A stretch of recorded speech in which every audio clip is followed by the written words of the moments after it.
আমাদের স্কুলের কাছেই মেয়েদের স্কুল। আমার বোন সিমি সেখানে ক্লাস 8-এ পড়ে। আমরা ছাত্রছাত্রীরা একসাথে যাওয়া আসা করি, তাই আমাদের মাঝে বেশ ভালো বন্ধুত্ব।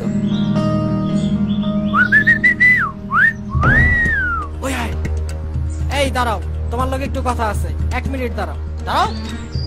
এই শোনো, তোমরা যাও, ওর লগে আমার একটু কথা আছে। আপনারা এখন এখান থেকে যাবেন। যাইতে বলছি, যাও এখান থেকে। কইলাম না ওর সাথে আমার কথা আছে। কি হচ্ছে ওখানে? বুঝতেছি না তো কি হইতেছে। চল তো। এসব কি হচ্ছে? কি হয়েছে এটা তোমার দেখতে হবে না, তুমি তোমার রাস্তায় যাও, ঠিক আছে?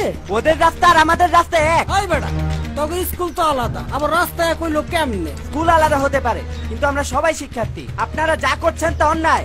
এই বেটা, বেশি পাকনামি করবি না, সইরা যা কইলাম। যা। আগে সরতে হবে আপনাদের। আপনারা ওদের বিরক্ত করবেন, আমরা এটা মেনে নেব না। বেশি রংবাজি করবি না, খবর খারাপ করে দিমু কইলাম, ঠিক আছে? যৌন হয়রানির জন্য আইনে কঠোর শাস্তির বিধান রয়েছে। আপনারা যদি কখনো এই ধরনের পরিস্থিতির সম্মুখীন হন, সাথে সাথে আমাকে ফোন করবেন। আমার ফোন নাম্বারটা লেখেন।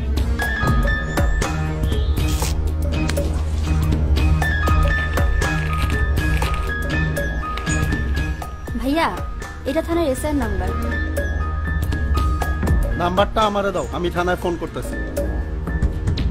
এই পাক পুলিশ আইতাছে। হ্যালো, পাক পাক পাক।